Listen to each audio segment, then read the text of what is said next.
Truistery Vibes warmly welcomes all our beloved listeners. We're so glad to see you again in our familiar time slot. Today, Truistery Vibes brings you a brand new story, one that we hope will touch your heart and stay with you. As you listen, feel free to leave a comment sharing the quote or moment that left the deepest impression on you. Wishing you a wonderful and meaningful listening experience. Willow Rivera stood on the polished balcony of her new Capitol Heights penthouse, the early morning sun glinting off downtown Seattle's glass towers like a promise of something brighter. At 27, she was finally stepping into the life she had storyboarded in countless late-night sketches, a sleek, open-plan loft overlooking Elliott Bay. Walls ready to display her graphic design work, and most thrilling of all, a space that was unquestionably her own. With her dark curls pulled into a loose bun and a fresh cup of single-origin coffee in hand, she let herself believe, for the first time in years, that home could be more than a place to crash between shifts and deadlines. Across the room, a crisp envelope sat on a mid-century credenza, the final lease agreement for this high-rise suite. It bore Nolan Caldwell's immaculate signature, her husband of 2 months, and the logical architect of the family's next chapter. At 29, Nolan was everything Willow admired: intelligent, hardworking, and ever-patient. He managed multi-million-dollar tech projects by day and carried her backpacks up the steep Capitol Hill stairs by night, convinced that small acts of kindness still mattered in a city that buzzed with ambition. Yet beneath Nolan's warm smile lurked his most visible allegiance, his mother, Gertrude "Trudy" Caldwell. At 56, Trudy was a Seattle institution in her own right. Widowed 10 years earlier, she had raised Nolan single-handedly in a craftsman house near Greenwood, where local reporters once called her the no-nonsense matriarch who put Common Ground Cafe on the map. Now, she had reluctantly passed the torch to Willow. Except, as Willow had already learned, Trudy viewed that torch more as a trial by fire. Ever since Willow and Nolan announced their engagement, Trudy had kept her daughter-in-law on probation. She praised Willow's design reels in public and then quipped under her breath, "Let's see how you handle a real dinner service." Invitations to candlelit family dinners always ended with a list of chores: scrub the grout in the guest bathroom, alphabetize Nolan's book collection, prepare a triple-course meal from scratch. Her voice was smooth, her smile genteel, but those silver-rimmed eyes never missed a flaw. This morning, as Willow crossed the loft's walnut plank floor to unpack a stack of art books, she felt a familiar flutter of nerves. She had spent weeks assembling her portfolio: bold posters for community theaters, minimalist branding for local nonprofits, and even a graphic map of Pike Place Market that had gone viral online. She imagined Trudy's raised eyebrow, the soft click of fine china teacup returning to its saucer, and the inevitable remark, "Such talent, dear, if only it translated to real-world cooking." In the corner of the living room, a sleek glass door led to the kitchen, another stage on which Willow would have to prove herself. The gourmet appliances gleamed like trophies: a 6-burner gas range worthy of a James Beard nominee, a built-in espresso maker Nolan had splurged on, and dramatic pendants that hovered over a marble island. All of it perfect for someone who loved form as much as function. Yet Willow knew that unless she mastered beef Wellington and creme brulee by the next family dinner, Trudy would see those same gleaming surfaces as empty showpieces. Still, this penthouse was Willow's canvas. She ran a fingertip along the exposed brick accent wall, the only nod to Capitol Heights' gritty industrial roots, and envisioned hanging her first commissioned print, a dynamic, neon-infused cityscape titled Rain or Shine. She could almost hear Orion Brooks's voice in her head, her former art school mentor and colleague, urging her to trust that her unique style would find an audience beyond Trudy's exacting standards. That audience mattered. Willow had arrived in Seattle with little more than a suitcase full of sketch pads and a scholarship in her pocket. Late nights interning at Hipstart UPS and weekend shifts at a dog-friendly cafe had taught her grit and patience. She had dreamed of a loft like this, light streaming through floor-to-ceiling windows, the space to breathe between deadlines, and a partner who saw her not just as a wife, but as a creative equal. In Nolan, she found that partner, or so she hoped. As the sun climbed higher and seagulls cried overhead, Willow turned toward the living area where Nolan would soon arrive from his walk to the office. In one hand, she still clutched her coffee. In the other, a notebook filled with color swatches and typography studies. Today marked her first morning truly in her own space, and tomorrow, she would face Trudy's scrutiny again. But right now, with the city waking around her and the scent of cedar-scented candles drifting in the air, Willow allowed herself one deep, liberating breath. This was where her story began. In a penthouse of glass and steel, perched above the Pacific Northwest's ever-changing skyline, with the promise of art, ambition, and a new life waiting to unfold. She only needed to find the courage to paint outside the lines. From her very first waking moments in the Caldwell penthouse, Willow Rivera could feel the tension that hung in the air like a fine mist over Elliott Bay. She awoke to the soft click of high-heeled steps on the marble foyer below and the faintest rustle of silk. By the time she slid out of bed and crossed the dark walnut floor to peer through the glass railing, she saw Gertrude, Trudy Caldwell, standing precisely in the center of the living room, arms folded, eyes narrowed, perfectly coiffed hair untouched by the sea breeze.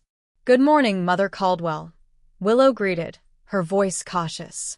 She carried a tray with 2 steaming mugs of single-origin coffee, one for herself, the other for Nolan, her husband, who was already late for work and would surely appreciate the caffeine boost.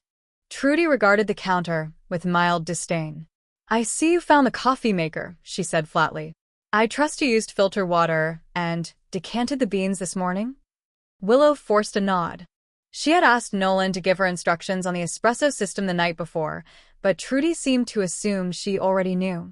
Her mother-in-law's default position was always to expect perfection, with no room for error. As Nolan emerged from the bedroom in a crisp navy suit, his tie straight and shoes polished, he offered Willow an apologetic smile. "I'll grab mine on the go," he said, taking the coffee mug from her hand. "Thanks, love." Trudy's gaze shifted to Nolan with a satisfied air. "Good. We can't have you starting your day on anything less than the best." She paused, then looked back at Willow. "As for you, Willow, I expect to see the kitchen floor grout cleaned by evening. I noticed a faint smudge last night." Willow's throat constricted. "Of course," she murmured, trying to keep her voice steady. She watched Nolan head for the elevator bank and then turned slowly to examine the pristine tile beneath her feet.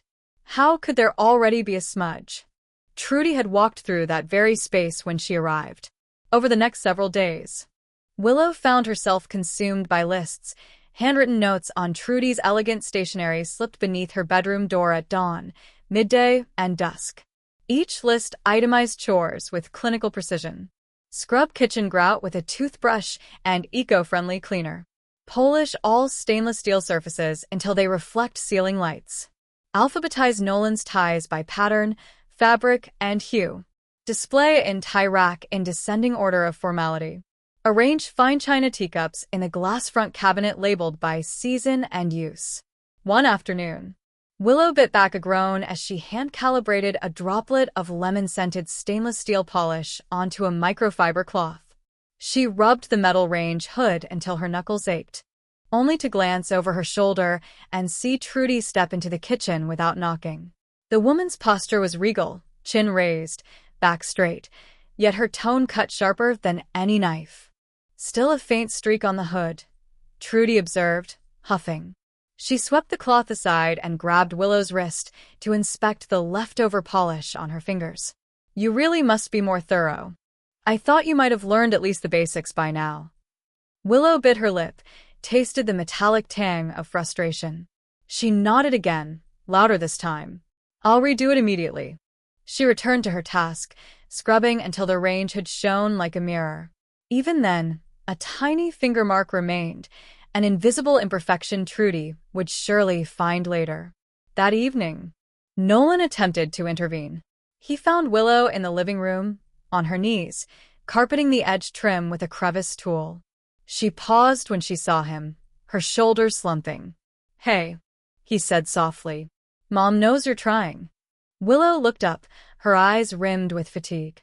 I know, she whispered, but trying feels like drowning. Nolan sat beside her, but when he reached for her hand, Trudy's voice carried down the hallway like a judge's gavel. Dinner in 10 minutes, Willow. I hope you've used the correct settings on the gas burners. I wouldn't want our guests to suffer indigestion. Guests? Willow's heart hammered. They hadn't invited guests. It was just going to be the three of them. But to Trudy, every evening was a performance requiring a cast of critics. The following afternoon, Willow discovered an entirely new directive taped to her computer monitor. Prepare 3 soufflés for Saturday brunch. Cheese, chocolate, and herb. Soufflés must rise evenly, no crack visible. Practice runs due by Friday. She stared at the note, blinking away the specter of tears. She was a graphic designer, not a professional chef. But there was no negotiation. The note ended. I look forward to seeing your culinary skills soar. Friday night, Willow embarked on her soufflé experiments. The kitchen lights glowed bright as she whisked egg whites to stiff peaks, folded in Gruyere cheese, grated dark chocolate, and crushed fresh thyme into 3 separate bowls. She lined the ramekins meticulously, buttering each with tempered precision. When the soufflés puffed up in the oven, she watched them through the oven window as though expecting them to collapse under her gaze.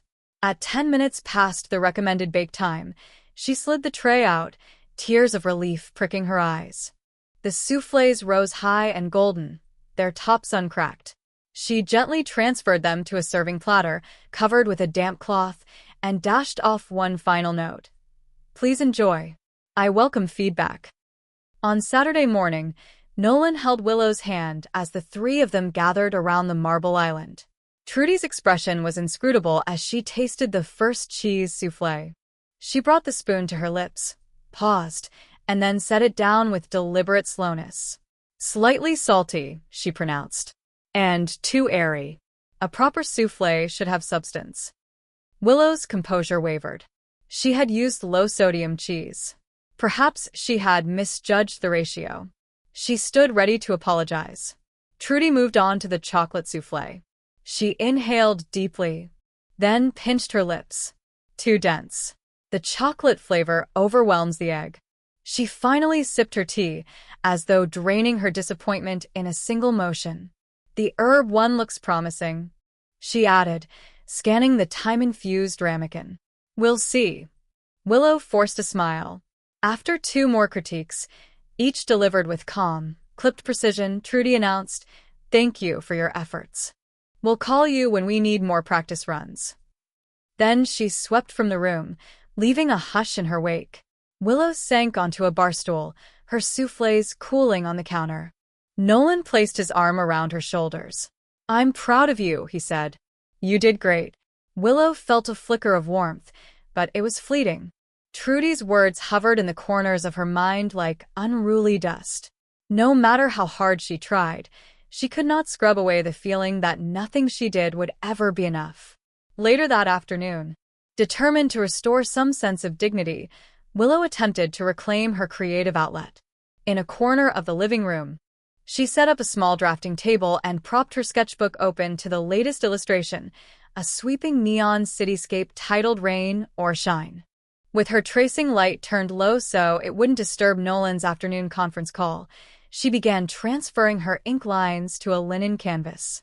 She worked in silence until she felt a presence behind her ear. Trudy hovered, arms crossed, chin tilted. What is that? She asked, eyeing the bold strokes and vibrant palette. Willow swallowed. It's a piece I'm working on, my next gallery submission. Trudy exhaled sharply. A gallery? Willow, we live in a penthouse, not a studio loft. All this equipment is distracting. You should keep your art confined to a private space, like the courtyard pavilion. Willow's hand froze on the brush. Mother Caldwell, this is my home. My art belongs here. Trudy's lips curled. This is Nolan's home, and, by extension, mine. I'll have the painting moved later today. She pivoted and walked away, leaving Willow with her half-painted canvas and rattled confidence. Over the next few days, Trudy's demands expanded beyond household chores and culinary tests. She critiqued Willow's wardrobe choices. Too casual, she said. For a residence in Capitol Heights, insisted that all linens be monogrammed exclusively in ivory thread and required that every fresh flower arrangement be replaced weekly, regardless of cost. Willow found herself running errands in the rain, frantically trimming peonies and sourcing orchid stems under Trudy's exacting specifications. Late one night, after scrubbing the grout for the third time that week, Willow slipped onto her bed, exhaustion weighing on her like a solid blanket. She pulled her legs under the covers and hugged her pillow. In dreams, she flew through neon skies, free of lists and orders, sketching skyscrapers with light itself. When she awoke, she realized that the conflict with Trudy Caldwell was not simply about clean grout or perfect soufflés. It was a test of Willow's very self-worth. Every list, every critique, every artful dismissal chipped away at her creative confidence. Yet, deep inside her, a quiet resilience began to grow. She remembered Orion Brooks's texts, "Don't let anyone dull your palate and your voice matters." She recalled the first morning in the penthouse, when the sun glinted off the city's skyline and she dared to dream. That dream had not been about tailored perfection or domestic submission. It had been about using her vision to paint new possibilities. The following weekend, Trudy announced another family gathering, a formal luncheon for Nolan's business associates. Willow spent the morning preparing a sparkling lemon-ginger iced tea, arranging lavender sprigs on porcelain plates, and lining up canapés designed in her own artistic presentation. As she finished, she spotted her pastel abstract, Pacific Drift, leaning against the mantel, its soft brushstrokes nearly hidden by shadows. No longer able to contain herself, Willow lifted the painting and placed it front and center on the marble mantel. She stepped back, heart pounding. As members of Nolan's circle trickled in, impressed murmurs quickly following when they saw the vibrant artwork. Trudy entered last, surveying the spread with practiced eyes. She paused, noticing Pacific Drift gleaming under the chandelier light. For a moment, her expression flickered, perhaps surprise or approval, before she schooled her face into neutrality. Still, Willow felt a small spark ignite within her. This time, she had claimed her space. When lunch ended, Trudy offered a single, clipped compliment to one of the canapés, but she made no move toward the painting. Willow understood then that every victory would be partial, every step forward hard-won. Yet she also knew that she would no longer let Trudy's demands define her day, her worth, or her art. Nolan Caldwell paused in the foyer, a heaping tray of freshly baked buttermilk biscuits in hand. His mother's voice had echoed through the penthouse corridors, summoning him to another critique of Willow's breakfast preparations. He glanced toward the kitchen archway, where Willow stood in her apron, flowers smudged along the hem. Her shoulders slumped in exhaustion. Nolan's chest tightened, caught between loyalty to his mother and compassion for his. He stepped forward. "Mom, maybe we could just sit and eat," he suggested, voice mild. Trudy turned on him like a striking cobra. "Sit and eat? My son deserves excellence in every bite," she snapped, reaching for her own plate. Nolan hesitated, looking at Willow's hopeful eyes. He wished he could intervene, wished he could stand up and tell his mother to stop, but the words lodged unspoken in his throat. Instead, he set the biscuits on the table and retreated to the living room with a stiff nod. Willow watched him go, her heart a dull ache in her chest. She had married Nolan because he was kind, because he made her feel that her creativity, her very essence, mattered. But now, in the face of his mother's relentless demands, Nolan's kindness felt like a distant echo. He offered no shield.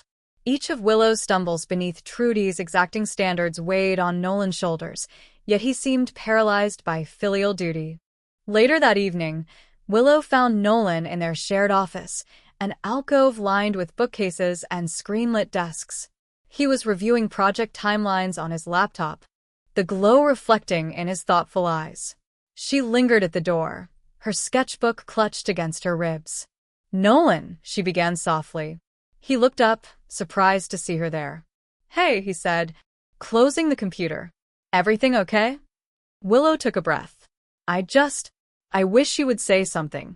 When Mom tells me. She broke off, tears threatening to spill. Nolan's gaze flickered with guilt. He opened his mouth, then closed it. I know, he whispered. I'm sorry. The apology felt thin, like a bandage over a deep wound. Willow nodded, but her hands shook. She retreated before Nolan could gather the courage to follow her. In the silence, the distance between them felt as wide as the Puget Sound. Over the next few days, that unspoken rupture grew. Nolan arrived home later and later, citing urgent deadlines. Willow understood his job at the tech firm was demanding. Yet each night's lonely dinner for one carved another notch in her vulnerability. She poured herself a cup of tea and ate cold leftovers, her mind replaying Trudy's barbed remarks and Nolan's silent avoidance. One rainy afternoon, Willow attempted a different approach. She found Nolan in the living room, scrolling through his phone. She sat beside him on the velvet sofa and slid her hand across his knee. I need you, she said softly. Not to fix everything, but just to stand with me. He looked at her, torn. Willow. I don't know what to do. The admission stung. She pressed on. All I ask is that when she criticizes me, you remind her I'm your wife, that I deserve respect. Nolan closed his eyes. Fatigue and conflict etched on his face. You're right, he agreed. I should. I promise. She leaned into him, relief mingling with doubt. His arm wrapped around her shoulder. But Willow could feel how reluctant it was, an embrace more for comfort than conviction. That weekend, another family brunch was scheduled. Nolan and Willow arrived at the Caldwell house, a stately craftsman residence in Greenwood where Nolan had grown up. Trudy met them at the door, draped in cashmere and disdain. She ushered Willow to the kitchen with a rigid nod. Nolan followed, letting his mother's satin slipper heels click ahead of him, over the clatter of silverware. Trudy issued her customary evaluations. The brunch quiche was too runny, the hollandaise sauce too tangy, and the fruit salad too colorful. A circus on a plate, she sneered. Willow stood at the counter, cheeks burning. She turned to Nolan, expecting him to speak up. Instead, he swallowed the rising protest and said nothing, his eyes fixed on the table settings. In that moment, Willow's disappointment crystallized into clarity. Nolan was willing to let her bear his mother's cruelty alone. She bit her lip, refusing to let tears betray her. After brunch, as they said polite goodbyes, Nolan murmured, I'm sorry you had to hear that. Willow nodded, her throat tight. I'll be fine, she said, though neither truly knew what fine looked like anymore. Back at the penthouse, Willow retreated to her sanctuary, her drafting table and lined sketchbook. She pressed her face into the soft wool of a felt pencil holder and inhaled deeply.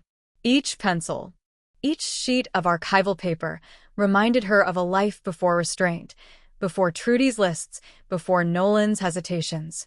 In her mind, she sketched lines of resolve, tentatively reconnecting with the creative spark that had attracted Nolan in the first place. Over the ensuing week, Willow noticed a subtle shift in Nolan's demeanor. He began lingering by the kitchen doorway when Trudy issued another chore list. He winced at her critiques, his jaw clenching as though he fought to speak. But each time, his better instincts yielded to ingrained loyalty. He would clear his throat, half open his mouth, then resign himself and retreat. One evening, after an especially brutal assessment of Willow's holiday cookie platter, she retreated to their bedroom with trembling hands. Nolan followed, his posture apologetic. He perched on the edge of the bed and took her hand. Willow, I want to help you, he said, voice low. I'm torn between defending you and respecting my mother.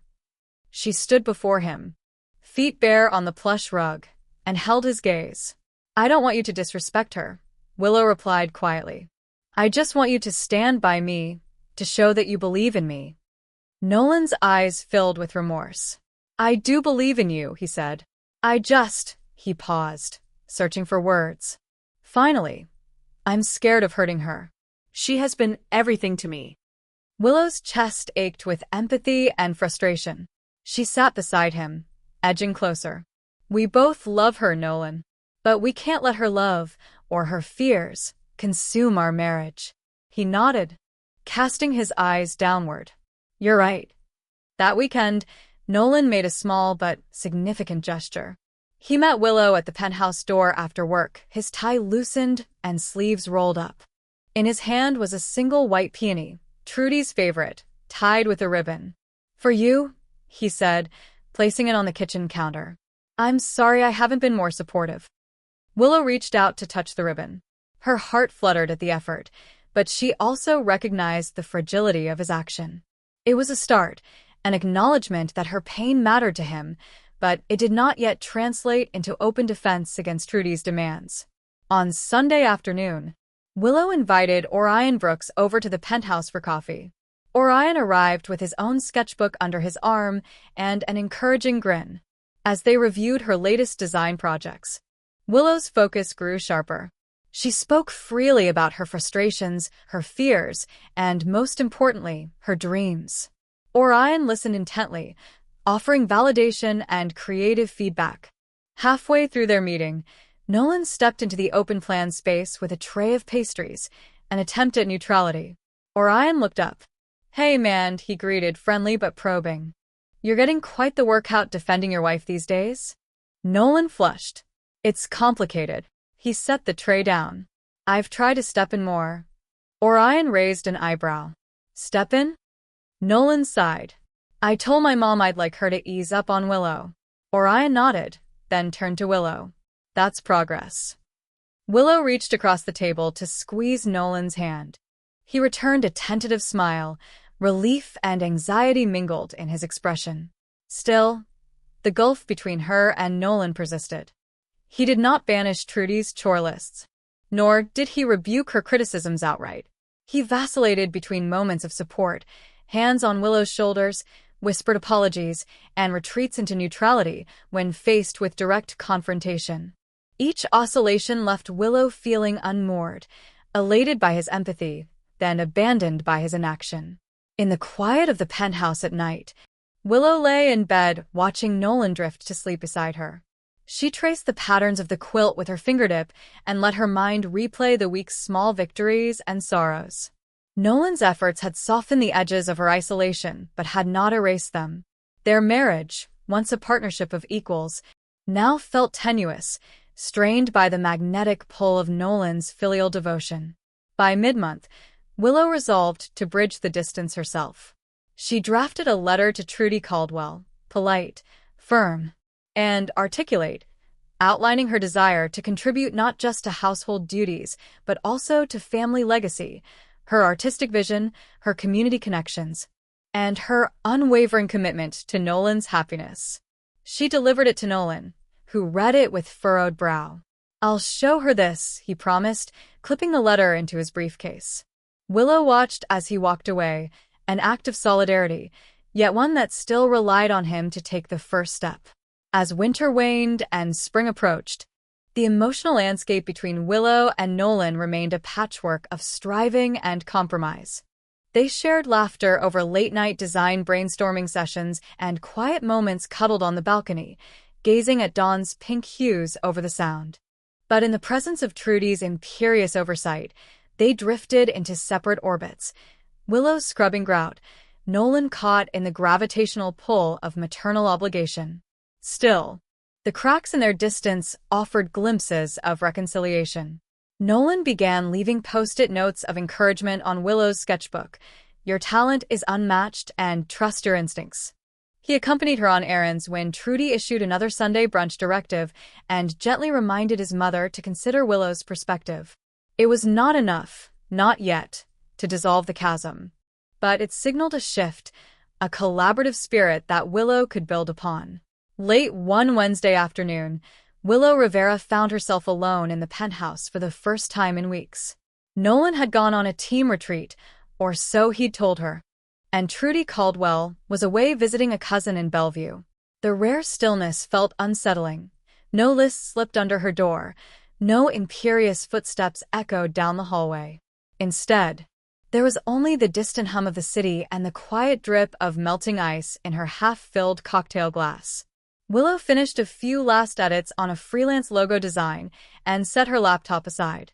Her eyes drifted to the small nanny camera she had secretly placed inside a decorative ceramic awl on the living room mantel 3 days earlier. It had seemed like a drastic step at the time, an act of suspicion she never imagined she would commit.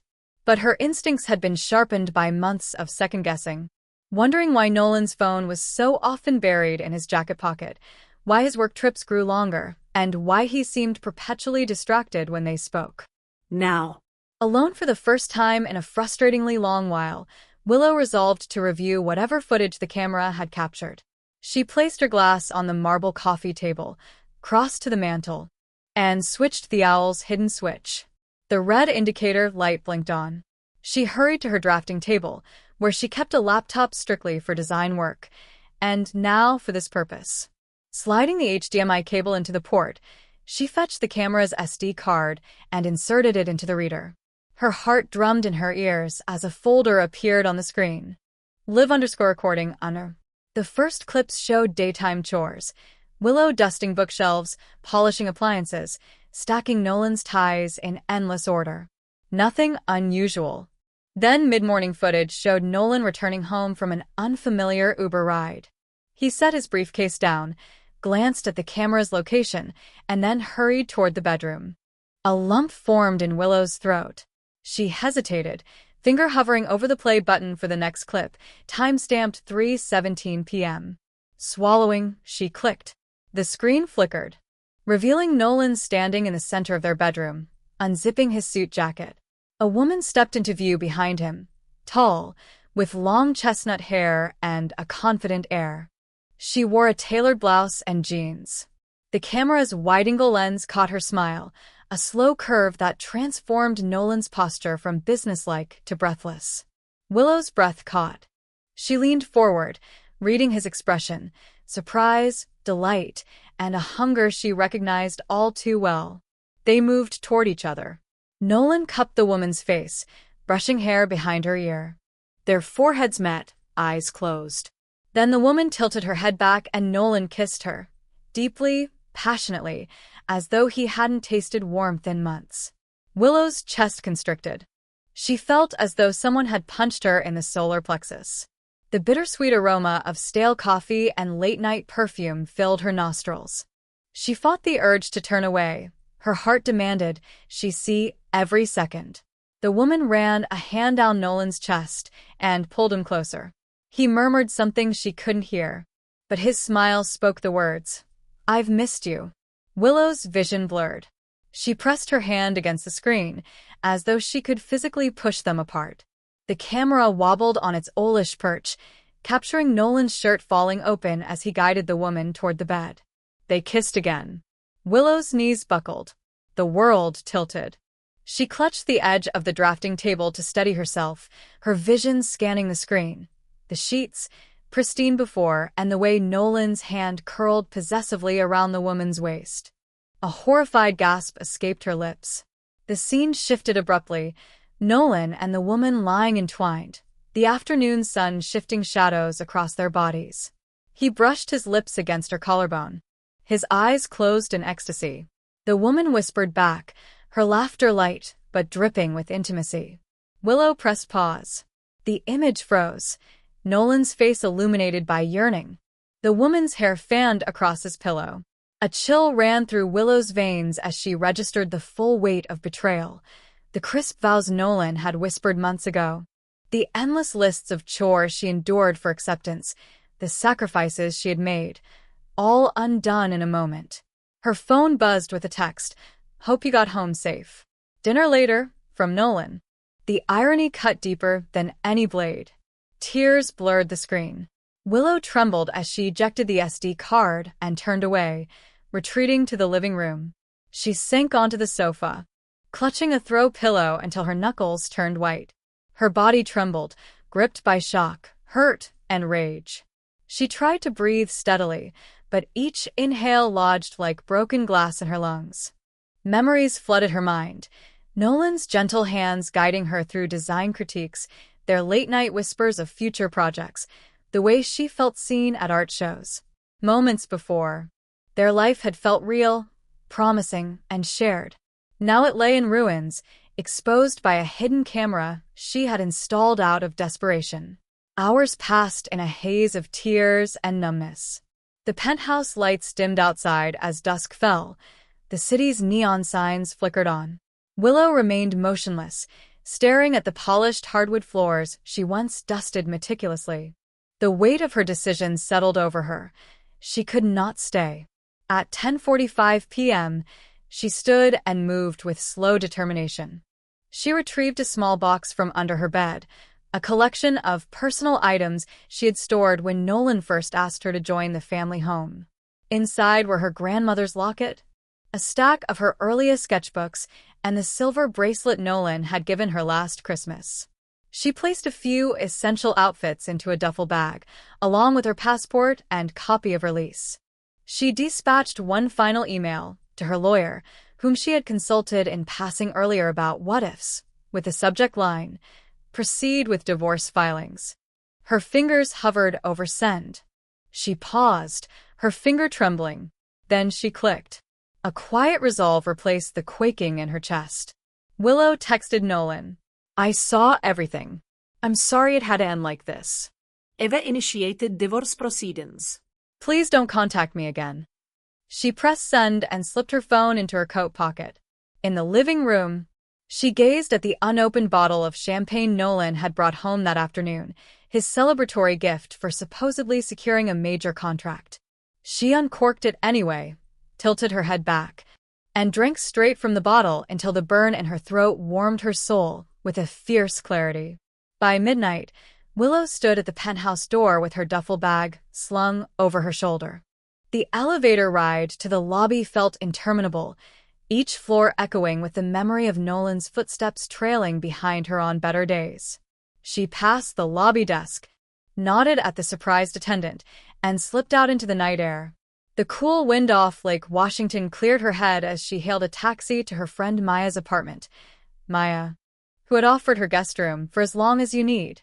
Willow settled into the back seat, clutching her duffel like a lifeline, and watched the city blur past. She did not cry again. Instead, she felt a quiet strength building inside her, one born of painful truths finally laid bare. Nolan's betrayal was the dark revelation she had feared and resisted, but it also shattered the illusion that kept her bound. Now she was free. As the taxi wound through Capitol Hill's neon glow toward the east side, Willow closed her eyes and let herself imagine a future where her creativity, her autonomy, and her self-respect formed the foundation of a new life, one where no camera, no mother-in-law, and no philandering husband could ever diminish her glow again. The morning after Willow's midnight departure from the Caldwell penthouse, she awoke on Maya's guest room mattress to the muted light of dawn filtering through linen curtains. Though her body ached with fatigue, her heart felt lighter than it had in months. She sat up slowly, swung her legs over the edge, and pulled on a soft sweatshirt Maya had left on the nightstand. Across the room, her duffel bag lay zippered shut, as if daring her to unpack. Her phone vibrated on the pillow beside her. On the screen was a message from Orion Brooks. "Saw your text. Are you okay? Coffee at 10? My treat." Willow stared at the text, blinking back tears. Orion was her former art school mentor, the one person who had always believed in her vision. When she first met him during a collage workshop at the Seattle Center, his enthusiasm had ignited her own passion for bold color and playful form. She tapped out a quick reply. "Yes. I'd love that. Thank you."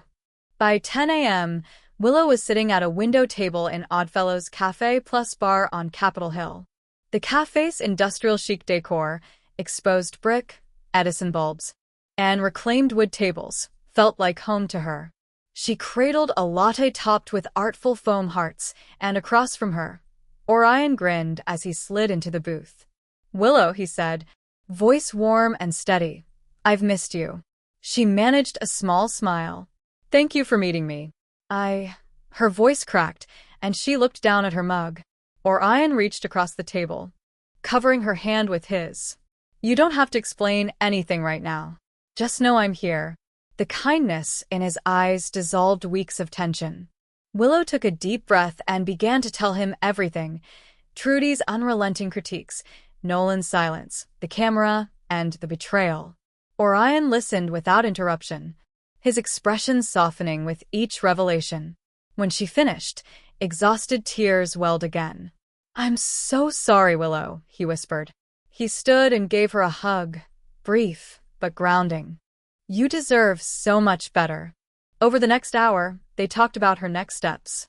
Orion, now a freelance art director with his own studio collective in Pioneer Square, had been following her online portfolio. He knew her work had potential far beyond the Caldwell household's stifling confines. "I have a friend who rents out live/work lofts at the Index Building," Orion said, leaning forward. "It's an affordable space for creatives, photographers, designers, illustrators. It's not a penthouse, but it's free of chore lists and critical matriarchs." Willow hesitated. "I'm not sure I'm ready." Orion smiled gently. "Think of it as a fresh canvas. Just your art, your routines, and your friends for company. I'll help you move in." They spent the next 2 hours hatching a plan. Orion made calls to his network, a landlord willing to waive the usual security deposit, a graphic printer willing to offer bulk discounts, and a referral to a local boutique gallery owner who needed fresh artists. Each call ended with a promise of support that Willow had not felt in a long time. By midday, they were on the road to Soto, touring the Index Building's exposed beam studios. Sunlight poured through industrial windows, illuminating brick walls pleading for fresh murals.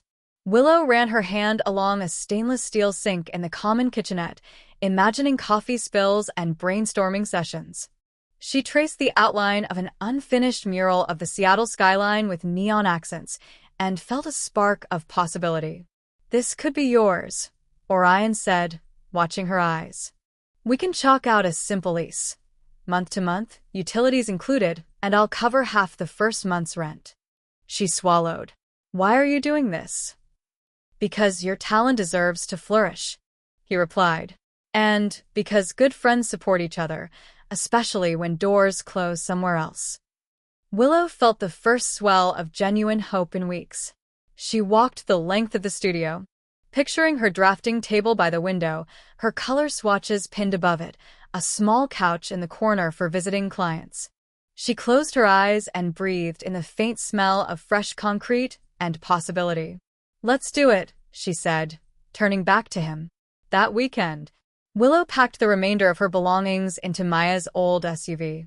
Orion arrived early Saturday morning with moving boxes and a roll of bubble wrap.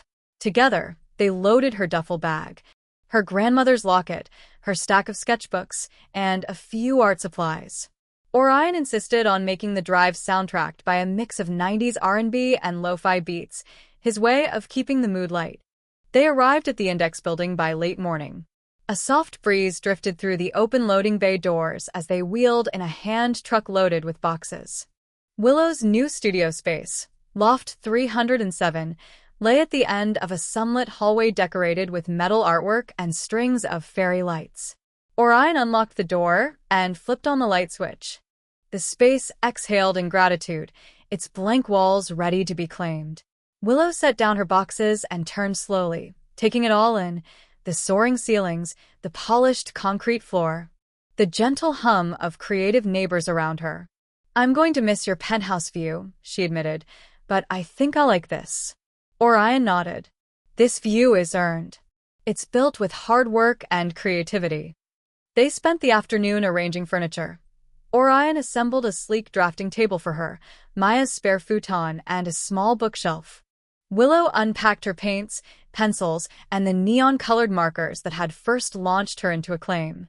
She set out her grandmother's locket on the shelf, a reminder of where she came from. Orion brought in takeout from a nearby taco truck, Willow's favorite, and they ate in the low light of a single desk lamp, laughing at spilled salsa and crooked pillows. "You know," Orion said between bites, "I booked you a meeting with Lena, the gallery owner I mentioned. She's scouting local talent for a group show in June." Willow's heart leapt. "You did that already?" Orion shrugged. Yeah. I sent her your portfolio link with a note. You need to see this work in person. She replied, let's meet. Tears brimmed in Willow's eyes, this time tears of gratitude. She reached across the table and squeezed Orion's arm. Thank you. He smiled, eyes bright. No thanks needed. Just get back to doing what you love. Over the next week, Willow settled into a new rhythm. Mornings began with coffee and drawing. No chore lists, no flourish critiques, just her pencil gliding across paper. She experimented with neon washes and bold type, brushing away doubts she had carried for months. Midday, Orion sometimes dropped by with updates. Just talk to Lena. She loved the rain or shine cityscape. She wants to hang it next to a piece by a well-known street artist. Or, check out this freelance gig, branding for a dog-friendly cafe near Fremont. Evenings were shared dinners in the communal loft kitchen. Neighbors, photographers, sculptors, tech entrepreneurs gathered to swap stories over pasta and craft beer. Willow laughed more in that week than she had in months, her creative spark reflected in new friendships that felt genuine. One dusk, as she walked home through Occidental Square, her phone buzzed with a text from Nolan. I've been thinking a lot. I'm sorry. I'd like to talk. She paused beneath the string lights, heart fluttering. The message was a lifeline, but also a reminder of the pain he had caused. She typed back, I'm focusing on my art right now. Let's talk when I'm ready. She pressed send and felt a steady resolve settle over her. Orion joined her by the fountain and asked, text from Nolan? Willow nodded. He wants to talk. Orion offered an understanding nod. Whenever you're ready. Until then, focus on this. He swept a hand around the square. This life you're building. A month later, Willow stood in Lena's gallery on Occidental Avenue. The neon cityscape rain or shine illuminated under a spotlight. Guests sipped white wine, mingling amid pieces by emerging Seattle artists. Orion stood by her side, beaming with pride. You did it, he said, his voice low above the murmur of conversation. Willow traced the sharp lines of her painting, the vibrant hues that once felt too bold in the penthouse, now thriving on the blank gallery wall. We did it, she corrected. You believed in me. Orion smiled and raised his glass. To new beginnings. Willow lifted her glass and toasted, to rediscovering our own voices. As the evening progressed, she received compliments and inquiries, gallery sales, freelance contracts, and even an invitation to teach a weekend design workshop. Each offer felt like a brick in a new foundation, one built on mutual respect, creative freedom, and genuine support. Later, as the gallery lights dimmed and the last of the patrons filtered out, Willow and Orion stepped into the cool night air. The neon glow of Seattle's skyline shimmered above them. Willow inhaled deeply. Thank you, she said again, her voice threaded with emotion. Orion slipped his hand into hers. Thank you for trusting yourself, he replied. In that moment, Willow understood that hope was more than a fleeting feeling. It was a choice to embrace possibility, to surround herself with people who saw her worth, and to claim her space in the world on her own terms.